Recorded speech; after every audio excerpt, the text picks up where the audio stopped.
اللہ کے نام سے شروع کرتی ہوں جو بڑا مہربان اور نہایت رحم کرنے والا ہے۔ ہجر کی شب میں قید کرے یا صبح وصال میں رکھے، مولا تیری ہے مرضی تو جس حال میں رکھے۔ ایک حکیم صاحب ہوا کرتے تھے، بہت ہی نیک اور دیندار، جن کا طب خانہ پرانی سی عمارت میں ہوا کرتا تھا۔ حکیم صاحب روزانہ مطب جانے سے پہلے بیوی سے کہتے کہ جو کچھ تم کو آج کے دن کے لیے درکار ہے مجھے پرچی پر لکھ کر دے دو۔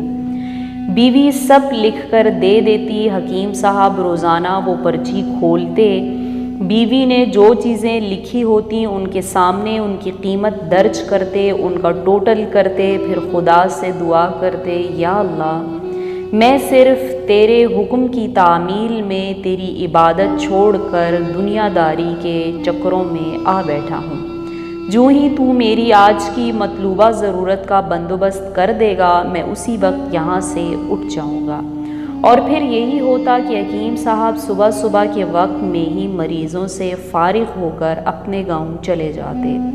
ایک دن حکیم صاحب نے دکان کھولی تو پرچی کو جب کھولا تو دیکھتے ہی دھک رہ گئے۔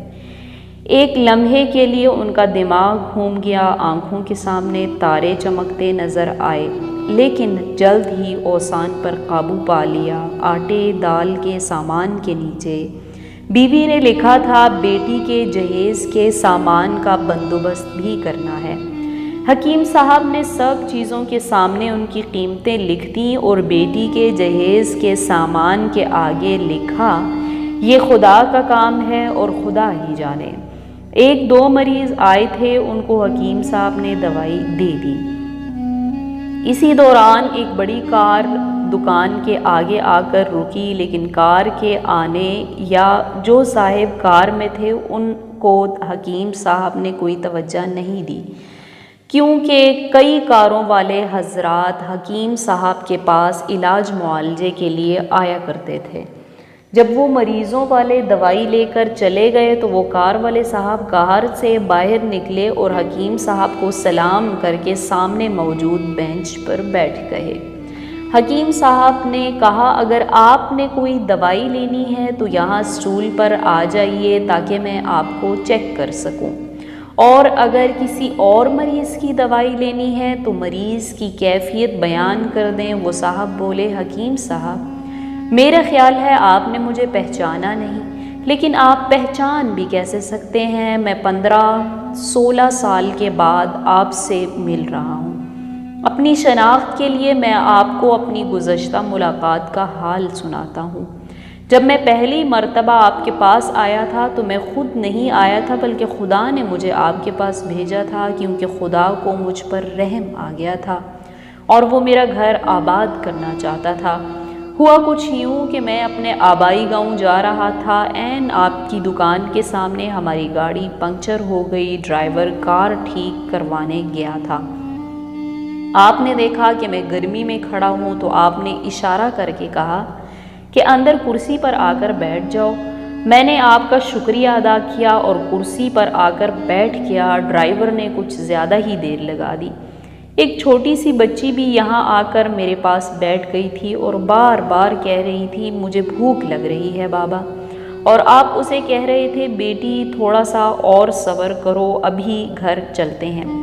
میں نے سوچا کتنی دیر سے آپ کے پاس بیٹھا ہوں، مجھے آپ سے دوائی خرید لینی چاہیے تاکہ آپ میرے بیٹھنے کو زیادہ محسوس نہ کریں۔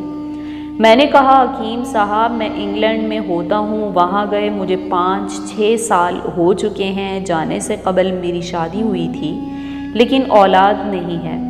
یہاں پر بہت علاج کروایا اور وہاں انگلینڈ میں بھی، لیکن اب صرف مایوسی ہے۔ آپ نے کہا میرے بھائی توبہ استغفار پڑھو، اپنے رب سے مایوس نہ ہو، اس کے خزانے میں کسی چیز کی کمی نہیں، اولاد، مال، اسباب، غمی، خوشی، موت، زندگی سب اسی کے ہاتھ میں ہے۔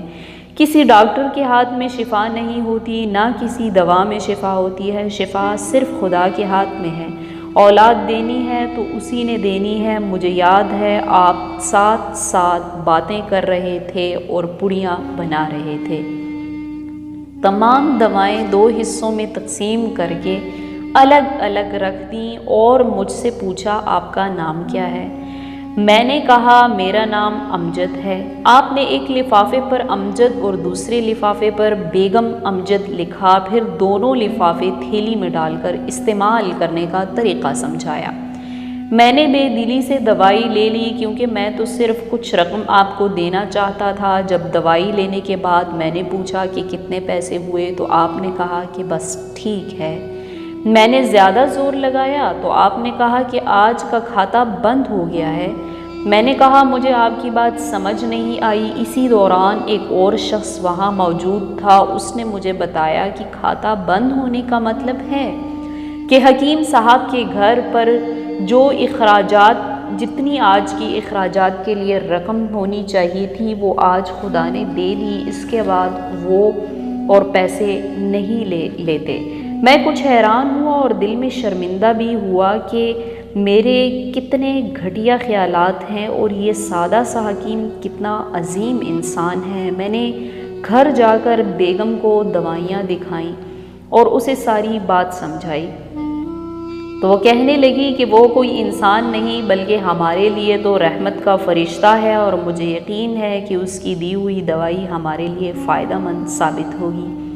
حکیم صاحب، آج میں 3 بچوں کا باپ ہوں۔ ہم ہمیشہ آپ کے لیے دعا کرتے ہیں۔ جب میں پاکستان چھٹی پر آیا تو ہمیشہ آپ کی دکان آیا اور آپ کی دکان کو بند پایا۔ میں کل دوپہر بھی آیا تھا لیکن آپ کا مطب بند تھا۔ ایک آدمی پاس کھڑا تھا، اس نے کہا کہ اگر آپ نے حکیم صاحب سے ملنا ہے تو 9 بجے لازمی پہنچ جائیں ورنہ اسے ملنے کی کوئی گارنٹی نہیں۔ اس لیے آج میں سویرے سویرے آپ کے پاس آیا ہوں۔ جب 15 سال پہلے میں نے مکتب میں آپ کی بیٹی دیکھی تو میں نے بتایا تھا کہ اس کو دیکھ کر مجھے میری بھانجی یاد آ رہی ہے۔ میری بھانجی کی شادی اس ماہ کی 21 تاریخ کو ہونا تھی۔ اس کی شادی کا سارا خرچ میں نے اپنے ذمہ لیا تھا۔ میں نے اسے رقم بھجوائی تھی کہ وہ اپنی مرضی کی چیزیں لے لے۔ اسے بخار تھا لیکن اس نے کسی کو نہ بتایا تھا اور بخار کی دوائیاں کھاتی رہی۔ پھر ایک دن بازار میں بے ہوش ہو کر گر گئی۔ ہسپتال پہنچنے پر پتہ چلا کہ اسے گردن توڑ بخار ہے۔ اسے 102 کا بخار تھا اور وہ بے ہوشی میں ہی فوت ہو گئی۔ اس کے فوت ہوتے ہی مجھے اور میری بیوی کو نہ جانے کیوں آپ کی بیٹی کا خیال آیا اور ہم نے فیصلہ کیا کہ ہم جہیز کا سارا سامان آپ کی بیٹی کے لیے پہنچا دیں گے۔ اگر شادی جلدی ہوئی تو سارا انتظام خود کریں گے اور اگر ابھی دیر ہوئی تو نقد رقم پہنچا دیں گے۔ میری درخواست ہے آپ سب کے لیے، میری درخواست کو رد نہ کرنا۔ حکیم صاحب نے کہا مجھے یقین نہیں آ رہا۔ میری بیگم نے آج مرچ مسالوں کے بعد بیٹی کے جہیز کے سامان کے بارے میں لکھا تھا۔ یہ کہہ کر حکیم نے پرچی امجد صاحب کو تھما دی۔ امجد صاحب نے دیکھا، لکھا تھا خدا کا کام ہے خدا جانے۔ اسی طرح حکیم صاحب کی بیٹی کے جہیز کا بندوبست بھی ہو جاتا ہے۔ یہ کہانی تو یہاں ختم ہو گئی لیکن ہمیں اس سے سبق لینا چاہیے کہ ہمیں ہمیشہ اللہ پر بھروسہ رکھنا چاہیے۔ اللہ ہمیں کبھی بھی مایوس نہیں کرتا، بس کمی ہے ہمارے یقین میں ہے۔ ویڈیو پسند آئی تو لائک کریں، چینل کو سبسکرائب کریں۔ اللہ پاک آپ سب کا حامی و ناصر ہو۔